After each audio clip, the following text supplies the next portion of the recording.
I just moved in, and the college girl across the hall reported me to the police, claiming I was stalking her out of twisted obsession and peeping on her while she showered. When the police showed up at my door, she was crying her eyes out, pointing her finger right at my nose and screaming, "Pervert! You've been using binoculars to spy on me every night! You even posted my photos online! I saw you! Those disgusting leering eyes of yours make me sick!" The neighbors around us started pointing and whispering. Some even shoved me, calling me the scum of society. This creep should be chemically castrated. He looks so normal on the outside, but he's actually a peeping Tom. Facing their accusations, I removed the sunglasses from my face, revealing two deeply sunken, empty eye sockets. "Officer, tell me, how exactly does a blind man peep on anyone?" My voice wasn't loud, but it pierced through the chaotic air in that room like an awl. The neighbors who had just been shoving and cursing at me froze mid-motion. The middle-aged woman who'd been leading the charge stood there with her hand still raised in mid-air, forgetting to lower it. Every pair of eyes in the room locked onto my face, or more precisely, onto the two hollow, eyeball-less cavities where my eyes should have been. These were the permanent marks left on me 3 years ago, in a fire. The lead officer was experienced. His name was William. He froze for a moment, then furrowed his brow, his tone thick with impatience. "Don't lie to us. Whether you're really blind or not, we'll find out at the hospital." The girl across the hall, Mia Lee, paused her crying for a beat, then burst into even shriller sobs. "He's lying. He's just trying to get away with it. There's no way he can't see. He stands by his window watching me every night. Those eyes, those eyes." She seemed to want to describe my eyes, but the sight of my empty sockets scared her speechless. She just pointed at me, trembling all over. "Disgusting! This is so disgusting!" Her outburst stirred up the neighbors again. "Right! He must be faking it! These days, criminals will do anything. He'd even claim to be blind just to escape punishment." A young man even stepped forward indignantly, trying to grab me by the collar. "You scum! I'm going to teach you a lesson today." The police officer blocked him. "What are you doing? Everyone stay back. The police will handle this." He turned to me, his eyes still full of suspicion and disgust. "You're coming with us."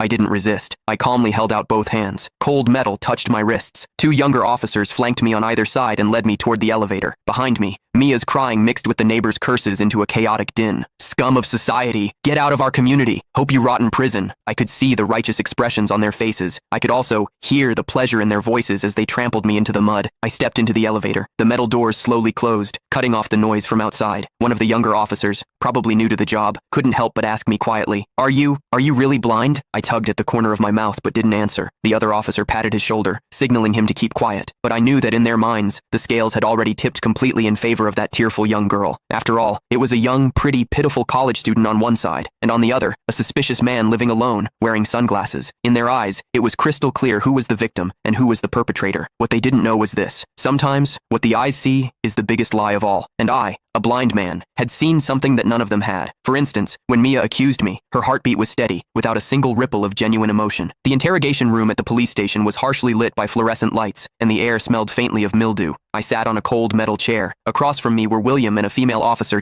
Click the link in my bio to get the full story for free.